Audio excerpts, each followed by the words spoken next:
Hello दोस्तों, नमस्कार। Dream campus में आपका स्वागत है। मैं हूं शिवजीत सिंह। दोस्तों, जैसा कि हम जानते हैं कि हम अपना जो इंडियन सोसाइटी वाला टॉपिक है हम उसको कवर कर रहे हैं। इसके पहले के वीडियोज में दोस्तों हम salient feature of Indian society, diversity in unity, sorry unity in diversity, ये दोनों टॉपिक हम कर चुके हैं। और आज का जो हमारा टॉपिक है वो है इनइक्वालिटी एंड एक्सक्लूजन। देखिए दोस्तों, ये सिलेबस में मेंशन है। हालांकि डायरेक्ट क्वेश्चन नहीं पूछता है कि आप इनइक्वालिटी से क्या समझते हैं या फिर आप एक्सक्लूजन से क्या समझते हैं। लेकिन हाँ, ये जो टॉपिक्स हैं, ये जो यहाँ पे मैं पॉइंट्स दिया हूँ, ये आपके सारे सप्लीमेंट्री पॉइंट्स हैं। आप इसको बहुत मतलब कि अगर आप समझ रहे हैं तो बहुत जगह पे आप इसको यूज कर सकते हैं। चाहे वो इंडियन सोसाइटी का पेपर हो या फिर थर्ड पेपर हो, इवन एसए में या फिर एथिक्स वाले पेपर में, आप हर जगह इसको यूज कर सकते हैं, कोट कर सकते हैं डेफिनेशन और अच्छे लाइंस। तो उद्देश्य यही है। हालांकि सिलेबस में ये चीज़ें मेंशन है, तो उद्देश्य यही है कि इसकी एक प्रॉपर अंडरस्टैंडिंग हो और अपने पास कुछ ऐसे वर्ड्स हो, कुछ ऐसे सेंटेंसेस हो जिसको हम अच्छे से यूज कर पाएं और अच्छा नंबर, अच्छा मार्क्स गेन कर पाएं। ठीक है दोस्तों, तो शुरू करते हैं आज का वीडियो लेक्चर। लेकिन हाँ, ये है कि उसके पहले एक छोटा सा रिक्वेस्ट है दोस्तों, प्लीज़ सब्सक्राइब जरूर कीजिए हमारे चैनल को और अपने दोस्तों में भी शेयर कीजिए, लाइक कीजिए वीडियोज़ को, ताकि हमको मोटिवेशन मिलता रहे और हम आपके जो चुनिंदा टॉपिक्स हैं जो आपको कहीं पे भी नहीं मिलते जल्दी, वो हम आपको कंप्लीट करवाने की कोशिश करते रहेंगे। ठीक है दोस्तों, तो चलिए खैर शुरू करते हैं। तो सबसे पहले देखिए, देखते हैं कि दोस्तों देखिए, इनइक्वालिटी क्या होती है, असमानता क्या होती है। पहले तो हम इसको समझ लेते हैं कि असमानता और एक्सक्लूजन मतलब बहिष्कार, इन दोनों का लिटरल मीनिंग क्या होती है। तब जाके अच्छी अंडरस्टैंडिंग हमारी हो पाएगी। तब जाकर के इन सब चीजों से रिलेटेड अगर कोई आप आंसर लिख रहे होंगे तो इसका यूज आप कर पाएंगे। ठीक है, तो देखिए, यूनाइटेड नेशन के अनुसार inequality is the state of not being equal, especially in terms of status, rights and opportunities। मतलब ये कि यूनाइटेड नेशन के अनुसार अगर दो व्यक्ति या दो ग्रुप समान नहीं है, ठीक है, किस किस टर्म में समान नहीं है, कि उनका स्टेटस अलग है। मतलब उदाहरण के तौर पर एक बहुत ही हायर सोसाइटी का व्यक्ति है, दूसरा लोअर सोसाइटी का व्यक्ति है, तो इन दोनों के बीच में स्टेटस की असमानता है। फिर उसके बाद दूसरा जो पैरामीटर है दोस्तों वो है राइट्स, मतलब अधिकार का। एक ग्रुप ऑफ पीपल है जिसको हर वो अधिकार हैं जो जीवन जीने के लिए जरूरी होता है, और उसके साथ साथ हर वो अधिकार है कि वो अपने स्टेटस को और ऊपर उठा सके। और दूसरा ग्रुप ऑफ पीपल है, इसको बहुत सारे राइट्स नहीं है, बहुत सारे ऐसे अधिकार नहीं दिए गए हैं जो कि इवन उसके जीवन जीने के लिए भी जरूरी होते हैं। ऐसे अधिकार भी उनको नहीं दिए गए हैं। अभी उदाहरण के रूप में हम इसको देख के समझने की कोशिश भी करेंगे कि प्राचीन काल में दोस्तों एक ग्रुप ऑफ सोसाइटी ऐसी हुआ करती थी जिसको कि कुआं, जो कुआं होता है ना दोस्तों, जो वेल होता है, वहां से पानी लेने का अधिकार भी नहीं था। अब सोचिए कि पानी पीना तो एक जीवन जीने का अधिकार है, जीवन जीने के लिए जरूरी है, लेकिन फिर भी उनके लिए कहीं पे अलग व्यवस्था थी कि आप किसी पॉन्ड से भर लो, किसी रिवर से ले लो, लेकिन जो गांव का कुआं होता था वहां से वो पानी नहीं भर पाते थे। उसके बाद दोस्तों जो अगला पैरामीटर है वो अपॉर्चुनिटी का है। मतलब ये कि एक ग्रुप ऑफ पीपल ऐसा है कि जिसको कि सारी अपॉर्चुनिटीज हैं, वो जो भी चाहे, जो भी जॉब करना चाहे, जो भी सोसाइटी में जो भी चीज गेन करना चाहे, पाना चाहे, वो पा सकता है। लेकिन कुछ ऐसे ग्रुप ऑफ पीपल हैं, कुछ ऐसे लोग हैं सोसाइटी में जिनको प्रॉपर अपॉर्चुनिटीज ही नहीं है। ठीक है, उनके लिए वो एलिजिबल ही नहीं है कुछ चीजों को पाने के लिए।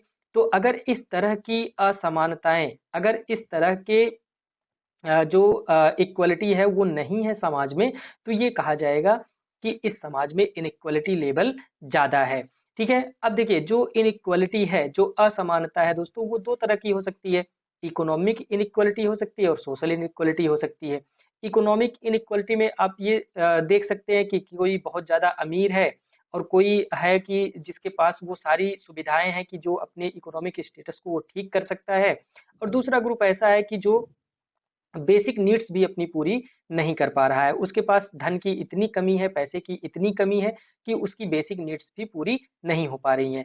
दूसरा है दोस्तों सोशल इनइक्वालिटी, मतलब कि जो सामाजिक असमानता है, कि समाज में कुछ लोग ऐसे हैं जिनको कहा जाता है कि ये छोटे या नीचे तबके के लोग हैं, और कुछ लोग ऐसे हैं जिनको कहा जाता है कि ये ऊंचे तबके के लोग हैं। और जो ऑब्वियसली जो ऊंचे तबके के लोग हैं उनको ज्यादा राइट्स भी दिए गए हैं, उनके पास ज्यादा अपॉर्चुनिटीज भी हैं, और उनके सामने जो समाज है वो उनका इस तरह से समझ लीजिए कि उनके साथ है। उस उनके किसी भी काम को पूरा करने के लिए जो समाज है वो सहायता भी करता है। दूसरा ग्रुप ऐसा है कि जिसके पास ना तो धन है, ना दौलत है, ना समाज के लोग हैं, और ना ही इतनी ज्यादा अपॉर्चुनिटीज है कि वो अपने स्टेटस को मेंटेन करने के लिए, अपने स्टेटस को ऊपर उठाने के लिए वो कुछ कर पाए।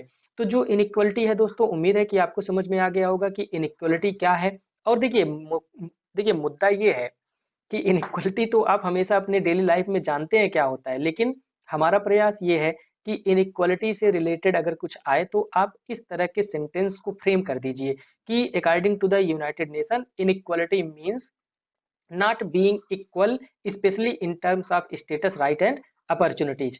तब जाके आपको थोड़ा सा अच्छा नंबर मिल जाएगा। बाकी असमानता क्या होती है ये तो आप सभी जानते ही हैं। ठीक है, उसके बाद अब देखिए इंडिया में जो डायमेंशंस हैं, इंडिया में कौन कौन से ऐसे एरिया है, कौन कौन से ऐसे डायमेंशंस हैं कि जहां पे इनइक्वलिटी मतलब असमानता देखी जाती है। उसमें मोस्ट इंपॉर्टेंट है जेंडर, मतलब कि लैंगिक असमानता। दोस्तों देखिए, जो ग्लोबल जेंडर गैप रिपोर्ट है ना 2020 का, उसके अकॉर्डिंग भारत का 112वीं रैंक है कितने देशों में दोस्तों?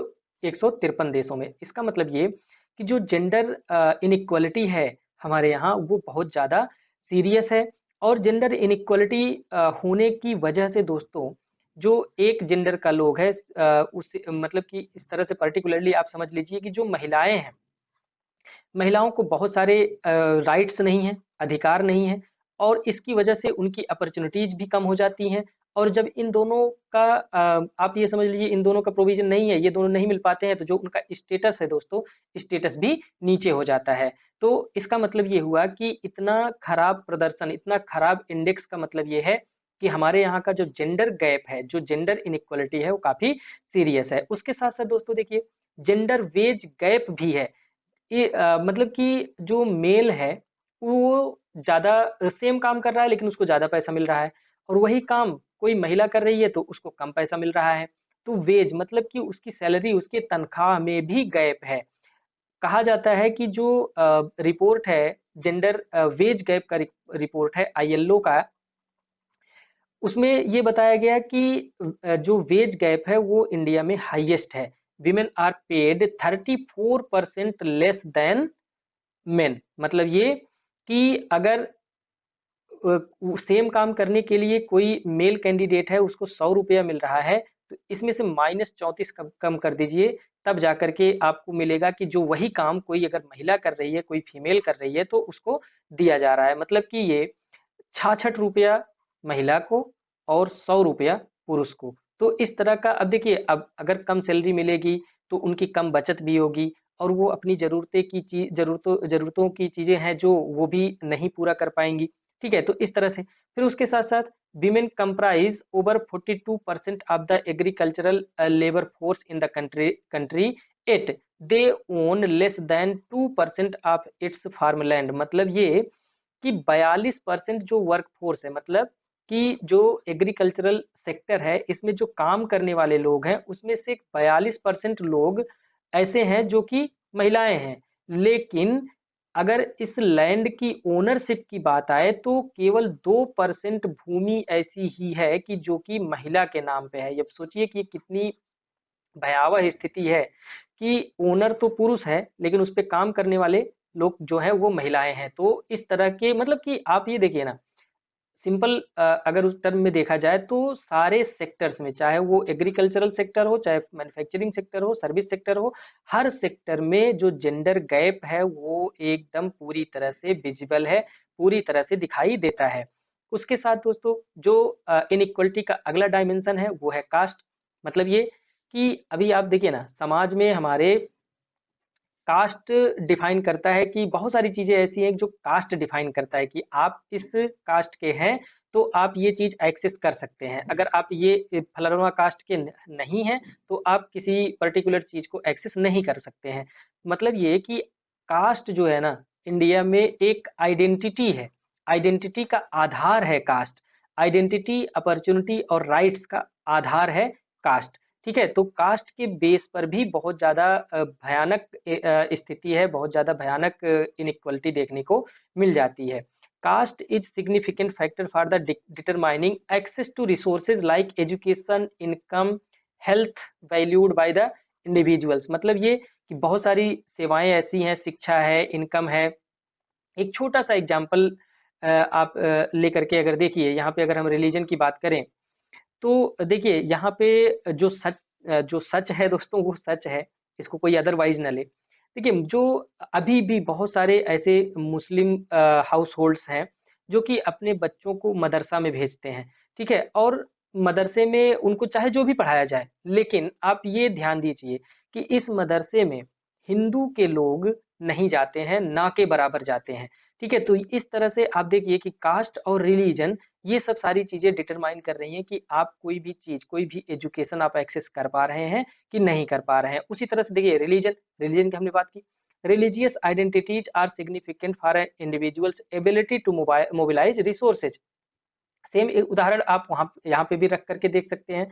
फिर उसके साथ साथ religious identities can cause the prejudice which में lead to economic exclusion and other forms of discrimination which can impact jobs and livelihood opportunities। ठीक है दोस्तों, मतलब ये कि पर्टिकुलर किसी पर्टिकुलर रिलीजन के हैं तो आप किसी पर्टिकुलर जॉब के लिए एलिजिबल हैं, नौकरी के लिए एलिजिबल हैं, अदरवाइज नहीं है। तो अगर सपोज दैट कि कोई ऐसा रिलीजन है और ये इस क्षेत्र में ये माइनॉरिटी में है और ये कहा जा रहा है कि इस पर्टिकुलर रिलीजन का व्यक्ति इस जॉब को एक्सेस नहीं कर सकता है, तो ऐसी कंडीशन में क्या हो गया, ये तो एक्सक्लूडेड हो गया। अब अगर जॉब नहीं पाएगा ये तो इसको इनकम नहीं मिलेगी, इनकम नहीं मिलेगी तो इसकी जो बेसिक नीड्स हैं वो पूरी नहीं हो पाएंगी और धीरे धीरे ये क्या हो जाएगा, डिस्क्रिमिनेशन का शिकार हो जाएगा। ठीक है, उसके बाद एथनिसिटी, जैसा कि देखिए अभी हमने इसके पहले देखा था कि हमारे यहाँ लगभग हर एथनिक के लोग पाए जाते हैं, सारी जनजातियां पाई जाती हैं। ठीक है, लेकिन एक यहाँ पे अगर स्टडी के रूप में हम देखें, the National Family Health Survey 2015-16 showed that the 45.9%, इसको सिंपली आप 46% of the ST population were in lowest wealth bracket as compared to 26.6% of the SC population, 18.3% OBC and only 9.7% of the other caste। इसका मतलब ये है दोस्तों कि जो ST population है उसका लगभग 46% ऐसे लोग हैं जो कि लोअर वेल्थ ब्रैकेट में आते हैं, मतलब कि उनके पास संपत्ति बहुत कम है। और यही चीज अगर हम एससी में देखें तो उसमें 26% लोग ऐसे हैं कि जो कि लोअर वेल्थ के ब्रैकेट में आते हैं, मतलब उनके पास पैसे की कमी है। और अगर यही हम ओबीसी में देखें तो ये केवल 18% है और अदर कास्ट में देखें तो ये केवल 9.7% है। इसका मतलब ये कि जो इथनिसिटी है दोस्तों, इथनिसिटी भी किसी समाज के लोगों के इकोनॉमिक कंडीशन को दर्शाता है।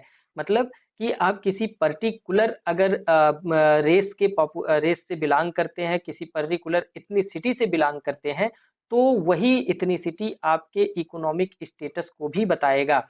तो ऐसे में कुछ ऐसी जातियां हैं, जो कुछ ऐसे लोग हैं जो कि हायर सोसाइटी के हैं, मतलब कि उनके पास पर्याप्त धन है, और कुछ ऐसे लोग हैं जिनके पास जीवन जीने के लिए जो मिनिमम रिक्वायरमेंट होती है वो भी पूरा नहीं हो पा रही है। ठीक है, उसके बाद देखिए इकोनॉमिक इनइक्वालिटी की बात अगर हम देखें तो एक ऑक्सफैम की रिपोर्ट है जिसमें मतलब ये रिपोर्ट क्या है, पब्लिक गुड और प्राइवेट वेल्थ, इसमें ये बताया गया कि India top 10% hold 77.4% of the total national wealth. मतलब कि भारत में अगर टोटल 100 रुपए का नेशनल वेल्थ है तो इसमें जो इसका जो 77, इवन अगर मान लीजिए मोटा मोटा देख लीजिए तो 78 रुपया कितने लोगों के पास है, केवल 10% जो पॉपुलेशन है उनके पास है। बाकी जो 90% है, या फिर इस तरह से समझ लीजिए कि 10 लोग ऐसे हैं जिनके पास 78 रुपया है और 90 लोग ऐसे हैं जिनके पास इस 78 का जो 22 रुपया बचा, ये 22 रुपए में ये 90 लोग हैं। मतलब ये कि इकोनॉमिक इनइक्वालिटी बहुत ज्यादा है। ठीक है, the bottom 60% of population holds only 4.8%, मतलब 60% लोगों के पास केवल 5% ही नेशनल वेल्थ का केवल 5% ही है। ठीक है, तो ऐसे में आप देखिए इकोनॉमिक इनइक्वालिटी ही बहुत सारी चीजें डिफाइन करता है। आपके पास कितना रुपया पैसा है, कितना आपका वेल्थ है, वो आपका डिटरमाइन करता है कि आप किस तरह के किस लेवल का एजुकेशन प्राप्त करेंगे, किस तरह का आपका हेल्थ फैसिलिटी आप एक्सेस कर सकते हैं, या फिर आपकी पॉलिटिकल जो स्टेटस है वो क्या होगी, या फिर एडमिनिस्ट्रेटिव स्टेटस, बहुत सारी चीजें। यार देखिए सिंपल सी बात है ना कि सबसे बाप बड़ा ना भैया, सबसे बड़ा रुपया। ठीक है, अगर आपके पास रुपया है तो आपको सारी चीजें मिल जाएंगी बहुत ही आसानी से। अगर उसके बाद हम देखें कि जो इनइक्वालिटीज हैं दोस्तों, उसके कॉन्सिक्वेंसेज क्या हो सकते हैं, मतलब कि उसके जो प्रभाव हैं वो कैसे कैसे कैसे समाज को प्रभावित कर सकते हैं। देखिए inequalities tends to produce social conflict. Obviously एक अमीर है, दूसरा गरीब है बहुत ज्यादा, ठीक है, और ये इसकी शान शौकत देख करके जलेगा तो है ही, और जलेगा तो उसके मन में ऐसी चीजें, ऐसी भावनाएं पैदा होंगी जो कि समाज में एक दूसरे को लड़ाने का काम करेंगी। तो सोशल कन्फ्लिक्ट भी जनरेट करता है क्या, इनइक्वालिटी। इनइक्वालिटी चाहे किसी भी तरह की हो, सोशल हो या इकोनॉमिक हो, वो सोशल कन्फ्लिक्ट को जनरेट करेगी ही करेगी। उसके बाद दोस्तों देखिए एथनिक मूवमेंट्स आप नॉर्थ ईस्ट में उदाहरण के रूप में देख सकते हैं कि एथनिक जो मूवमेंट है वो इनइक्वालिटीज की वजह से है। ठीक है, इकोनॉमिक इनइक्वालिटी है, और इसलिए वो अपने क्षेत्र का विकास करने के लिए एक अलग स्टेट की डिमांड करते हैं, अलग स्टेट की मांग करते हैं, या फिर ऑटोनॉमस रीजन की मांग करते हैं, और ये धीरे धीरे क्या हो जाता है कि ये अनरेस्ट के रूप में डेवलप हो जाता है, और पूरी तरह से वो जो क्षेत्र है वो पूरी तरह से अस्थिर हो जाता है, इनस्टेबल हो जाता है। और इनस्टेबल हो जाता है तो उसके बाद वहाँ पे ना तो सोशल कोई विकास हो पाता है, ना तो इकोनॉमिक विकास हो पाता है, और ना ही पॉलिटिकल स्टेबिलिटी होती है, और ना ही कोई कंटिन्यूअस प्रोग्राम या पॉलिसी बन पाती है जो कि प्रॉपरली इम्प्लीमेंट करके वहाँ पे उस रीजन का विकास किया जा सके। तो एथनिक मूवमेंट को ये जन्म देता है। फिर उसके बाद religious inequality tends to generate feeling of exclusion among the religious minority group. किसी भी रिलीजन, देखिए एक रिलीजन ऐसा है कि जो कि यहाँ पे बहुत ज्यादा पॉपुलेशन है, दूसरा रिलीजन यहीं बगल में रह रहा है जिसकी पॉपुलेशन बहुत कम है। तो ऐसे में क्या होगा कि ये एक एक्सक्लूजन की भावना डेवलप कर देता है, मतलब ये अपने आप को बहिष्कृत समझने लगते हैं कि भाई देखिए अब ये अलग रिलीजन के हैं, ये अलग रिलीजन के हैं, तो ऑब्वियसली इनके जो कल्चर हैं इनसे अलग हो जाएंगे, और चूंकि इनकी संख्या ज्यादा है तो इनका कल्चर, अगर कोई कल्चरल ऐसा प्रोग्राम उदाहरण के रूप में ले लीजिए, अगर कोई कल्चरल प्रोग्राम है तो ये बहुत ज्यादा विजिबल होगा, और जब ये विजिबल होगा तो इनका वाला अगर ये भी कोई प्रोग्राम कर रहे हैं तो ये विजिबल नहीं होगा, तो ऐसे में लगेगा कि यार ये तो अलग है, हम अलग हैं, हम इनकी सोसाइटी में मिक्स ही नहीं हो सकते। तो इनके अंदर एक एक्सक्लूजन की भावना डेवलप हो जाती है, और ये जो एक्सक्लूजन की भावना डेवलप होती है दोस्तों, ये क्या करती है बाद में सोशल कन्फ्लिक्ट को भी जन्म दे देती है। उसके बाद high economic inequality is detrimental to public health care and education. कैसे, आप इसका उदाहरण बहुत ही अच्छी तरह से देख सकते हैं कि अगर आप हायर सोसाइटी के हैं तो आप हायर हेल्थ केयर, मतलब कि अच्छी स्वास्थ्य सुविधाओं को एक्सेस कर पाएंगे, उसका लाभ उठा सकते हैं। और उसी तरह से एजुकेशन भी, आपकी इकोनॉमिक स्टेटस अगर अच्छी है तो आपके बच्चे अच्छे स्कूल में पढ़ेंगे। इवन जो पब्लिक, देखिए क्या है ना, अभी एक एजुकेशन वाला एग्जांपल ही लेकर के देख लीजिए। एक ग्रुप ऐसा है कि जो जिसकी जो इकोनॉमिक स्थिति है वो काफी अच्छी है, दूसरा ग्रुप ऐसा है कि जो इकोनॉमिकली थोड़ा वीक है। ये लोग क्या चाहेंगे कि इनके बच्चे अच्छे स्कूल में पढ़े, तो ये लोग अपने बच्चों को क्या करेंगे, प्राइवेट स्कूल में डाल दिए, और धीरे-धीरे इनकी जो इनका जो एक्सपेंशन है, वो इस तरह की चीज़ों को डेवलप कर देगा कि प्राइवेट स्कूल ही, अगर आपको अच्छी जगह जाना है, अच्छे जॉब्स पाने हैं, तो आपको प्राइवेट स्कूल ही दिला सकता है, आपको प्राइवेट स्कूल में ही अच्छी पढ़ाई हो सकती है। ठीक है? तो धीरे-धीरे ये भावनाएँ इनके अंदर भी आएँगी कि यार हमारे पास अगर पैसा होता तो हमारे बच्चे भी प्राइवेट स्कूल में पढ़ते, और हमारे बच्चे भी अच्छा एजुकेशन पाते और अच्छी नौकरी पाते।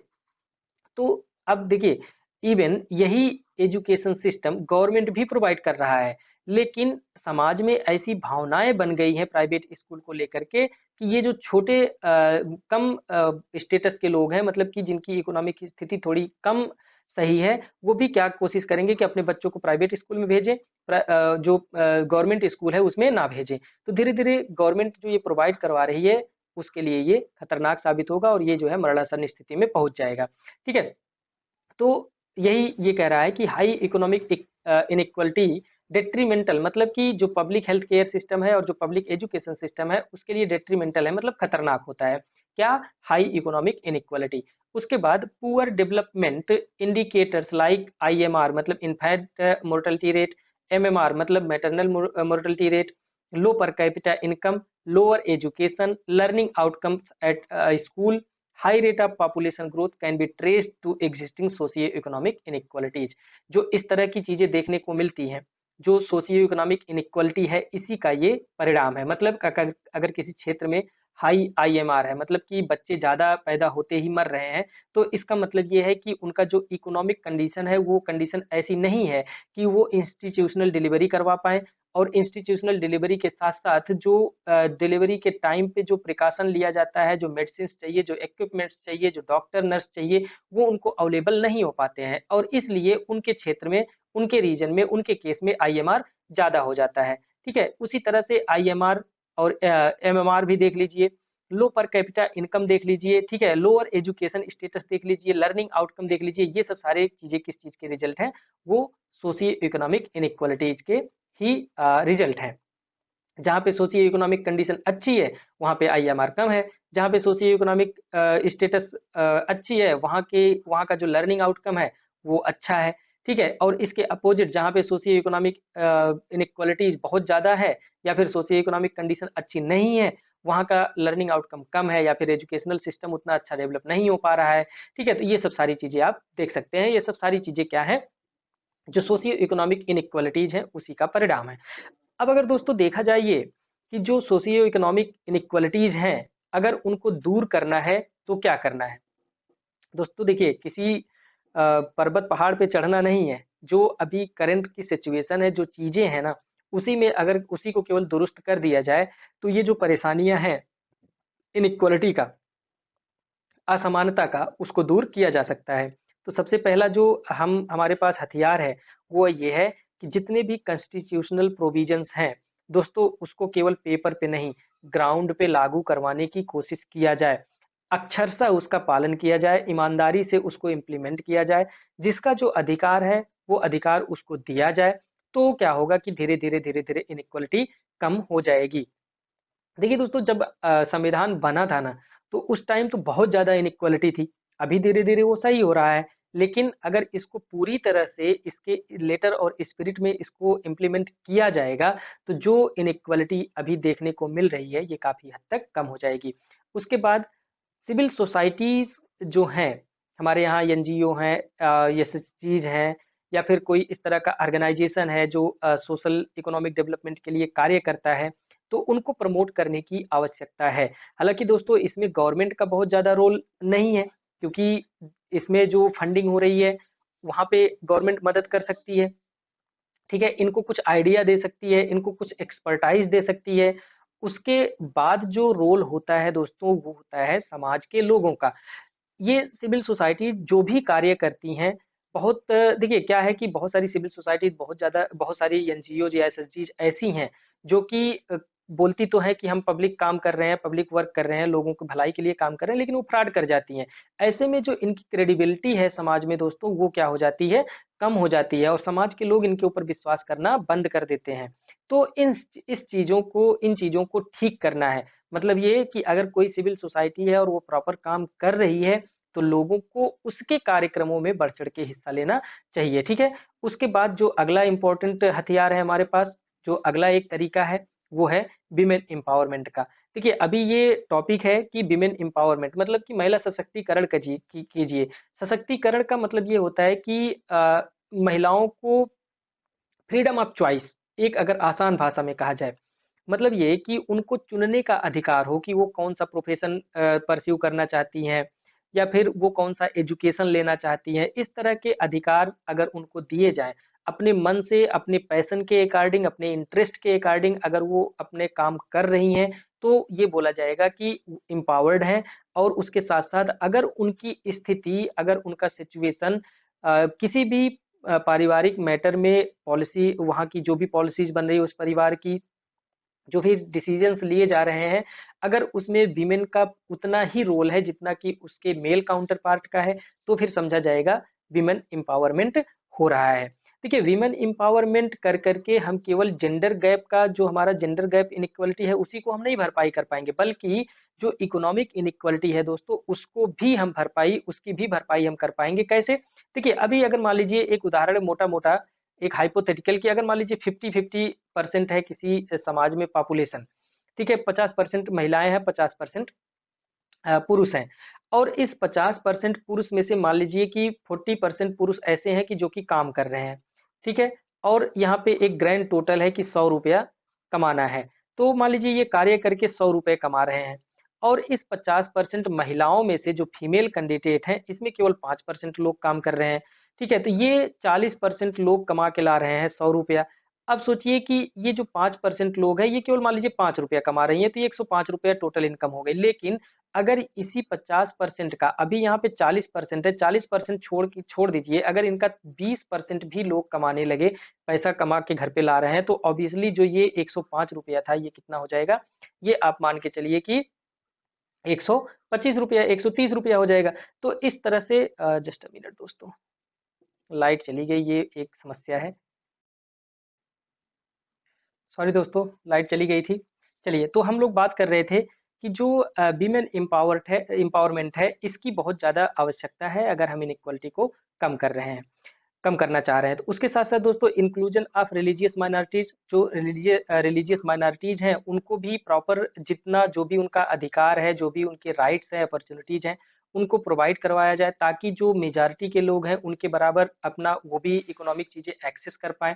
उसके साथ साथ दोस्तों इकोनॉमिक पॉलिसीज ऐसी होनी चाहिए कि जो कि इक्वल डेवलपमेंट, मतलब कि इकोनॉमिक डेवलपमेंट में फिर कोई इनइक्वालिटी ना रह जाए। इस तरह से मतलब चाहे वो क्षेत्रीय हो, चाहे रिलीजियस हो, चाहे जो भी है, उनका जो डेवलपमेंट है दोस्तों वो बैलेंस्ड होना चाहिए।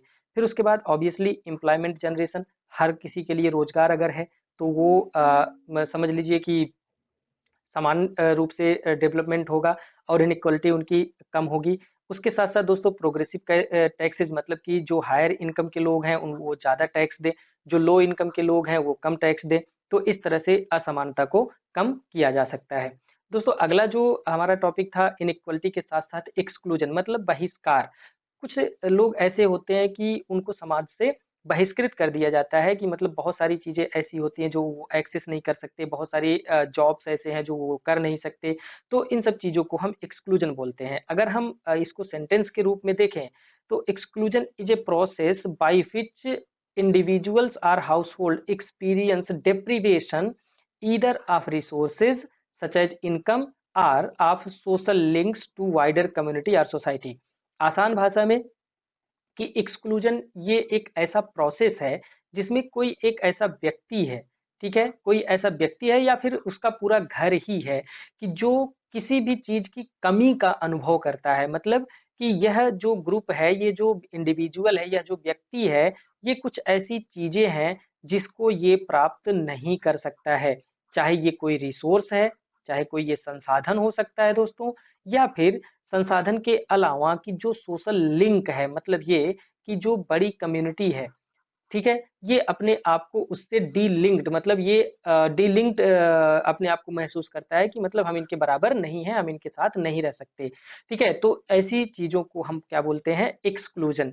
अगर हम एक्सक्लूजन का मतलब जो बहिष्कार है इसका अगर हम नेचर, इसकी प्रकृति अगर हम देखने की बात करें, देखिए इसमें जो क्वेश्चन दोस्तों बनेगा, डायरेक्ट क्वेश्चन उससे नहीं आएगा, इसमें क्वेश्चन इसका यूटिलाइजेशन आप ऐसी जगह कर सकते हैं जहाँ पे आप कोई ऐसा टॉपिक लिख रहे हैं जहाँ पे सोशल इनइक्वालिटी या फिर सोशल एक्सक्लूजन का कुछ इस तरह का उदाहरण देना है, या फिर कोई इंट्रो लिखना है, इस तरह ऐसी जगहों पे आप इसका यूज कर सकते हैं। तो इसकी जो प्रकृति है दोस्तों, एक्सक्लूजन की प्रकृति कैसी है, सबसे पहली तो यही, सोशल एक्सक्लूजन इज सिस्टमेटिक, मतलब ये कि समाज की संरचना ही ऐसी है, समाज का जो विकास हुआ है प्राचीन काल से, वह विकास ही इस तरह का है कि इस समाज के कुछ लोगों को बहिष्कृत घोषित कर दिया गया है, ठीक है। तो मतलब यही है कि सोशल एक्सक्लूजन सिस्टमेटिक है। उसके बाद social exclusion is sometimes wrongly justified by the same logic, मतलब ये कि कभी-कभी देखिए किसी भी व्यक्ति का बहिष्कार करना ये सामाजिक रूप से मान्य नहीं है।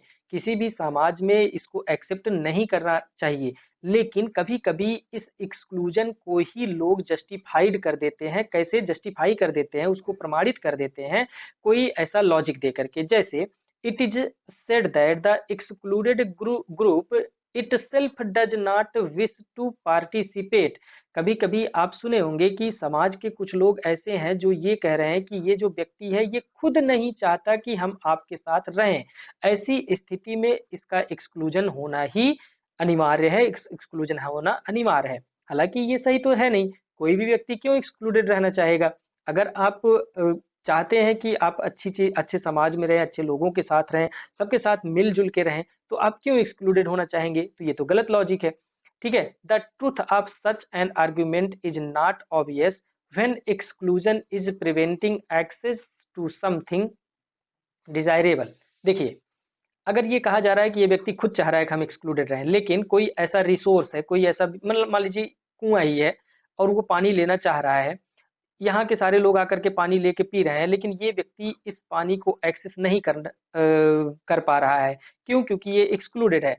तो ये तो कंट्राडिक्टरी हो गया। एक तरफ आप ये कह रहे हैं कि ये खुद चाह रहा है कि हम एक्सक्लूडेड रहें, लेकिन अगर यह जो सिस्टम डेवलप हुआ है, वह इसके अनुसार हुआ है, इसके विश पे हुआ है, इसके चाहने पे हुआ है, तो अभी इस समय ये यह भी चाह रहा है कि ये इस कुएँ से लेकर के पानी पिए, तब आपको इस बात को अपोज़ नहीं करना चाहिए। क्यों? क्योंकि जब आप इसी के ऊपर छोड़ दिए हैं कि ये चाह रहा है कि एक्सक्लूडेड रहे, तो अब ये भी चाह रहा है कि यहाँ से पानी पिए, तो आप लोगों को अलाउ करना चाहिए ये पानी पिए। लेकिन आप लोग अलाउ नहीं करते और बाद में फिर ये कहते हैं कि ये खुद चाह रहा है कि एक्सक्लूडेड रहे, तो ये तो गलत आर्गुमेंट हो गया। ठीक है दोस्तों? तो इसका जो दूसरा नेचर है कि लोग ऐसा कहते हैं, कुछ लोग ऐसा मानते हैं, कि जो लोग एक्सक्लूडेड हैं, वो खुद एक्सक्लूडेड रहना चाहते हैं। ठीक है? उसके बाद जो अगली प्रकृति है इसकी, social exclusion indicates deprivation of opportunities. Obviously वही चीज हम यहाँ पे समझा रहे हैं, जो अपॉर्च्युनिटीज है वो कम हो जाती हैं, उससे वंचित हो जाते हैं लोग जो एक्सक्लूडेड होते हैं। उसके बाद social exclusion is not accidental, मतलब ये अचानक से नहीं हुआ है। Social exclusion in most of the cases is found to be inbuilt mechanism to deprive a few of their social rights. मतलब ये हमारा जो सामाजिक संरचना है, हमारा जो सामाजिक प्रक्रिया है, समाज का जो नियम कानून है, उसी की वजह से ही इस तरह के एक्सक्लूजन देखने को मिलते हैं। ये कोई एक्सीडेंटल कहानी नहीं है, कोई एक्सीडेंटल घटना नहीं है। उसके बाद सोशल एक्सक्लूजन इज इनवॉलंटरी, मतलब ये कि अनैच्छिक प्रक्रिया है ये, मतलब आप अनैच्छिक रूप से एक्सक्लूड कर दिए जाते हैं। आप अपनी इच्छा के अनुसार एक्सक्लूजन को एक्सेप्ट नहीं करते हैं। ठीक है? तो ये एक्सक्लूजन की प्रकृति है। दोस्तों मैं बार-बार ये कह रहा हूँ कि जो पीडीएफ है इसका, पीडीएफ आपको हिंदी और इंग्लिश दोनों में मिलेगा। तो जो यहाँ पे मैं इंग्लिश शब्दों का प्रयोग कर रहा हूँ, उसका आप अगर प्योर हिंदी देखना चाहेंगे, तो आपको पीडीएफ में मिलेगा और ये पीडीएफ आपको टेलीग्राम लिंक में दिया गया है नीचे जो, उसमें आपको टेलीग्राम जॉइन कर लीजिए आप, वहाँ पे ये सारे पीडीएफ आपको मिल जाएँगे। ठीक है दोस्तों? और उसके साथ-साथ अब देखिए एक्सक्लूजन और इनइक्वालिटी से रिलेटेड जो क्वेश्चन आएगा, वो डायरेक्ट तो नहीं पूछेगा, इनडायरेक्टली आपको इसको यूज करना है। तो इसके लिए बेहतर ये है कि आप इसको समझ लीजिए। ठीक है? समझ लीजिए ताकि जो है आपको दिक्कत ना हो लिखने में, और समझ लेंगे तो आप इसको अपने अनुसार जहाँ चाहेंगे वहाँ पे यूज कर पाएँगे। अगर हम एक्सक्लूजनरी प्रोसेस को देखें, तो इसके कई सारे डायमेंशंस हो सकते हैं। मतलब पॉलिटिकल एक्सक्लूजन है, बहुत सारे लोग हैं जो पर्टिकुलर पॉलिटिकल पार्टीज में या पर्टिकुलर पॉलिटिकल एक्टिविटीज में शामिल नहीं हो पाते हैं। उसी तरह से इकोनॉमिक एक्सक्लूजन है। सोशल एक्सक्लूजन और कल्चरल एक्सक्लूजन को हम समझ ही लिए, इकोनॉमिक एक्सक्लूजन और इकोनॉमिक इनइक्वालिटी को हमने पीछे देख ही लिया। अगर हम मेजर्स की बात करें कि हम कैसे एक्सक्लूजन को कम कर सकते हैं, तो सेम वही सारी चीजें करनी है हमको, जो कि हमको सोशल इनइक्वालिटी को कम करने के लिए करनी है। ठीक है दोस्तों? तो उम्मीद है दोस्तों कि आपको ये वाला टॉपिक पूरी तरह से समझ में आ गया होगा, और आप अब इसको कहीं पे भी यूज़ करिए, कहीं पे भी आप इसका प्रयोग करिए, अपना आंसर अच्छा बनाइए, लिखिए और नंबर ले आइए। तो ख़ैर आज के लिए हम इतना ही रखते हैं, लेकिन हाँ, उसके पहले एक बार फिर से आपसे यही रिक्वेस्ट है, विनम्र निवेदन है कि चैनल को अगर अभी तक आप सब्सक्राइब नहीं किए हैं, तो सब्सक्राइब कीजिए, दोस्तों के साथ शेयर कीजिए और वीडियो को लाइक कीजिए। खैर आज हम बंद करते हैं यहीं पे। Thanks for watching.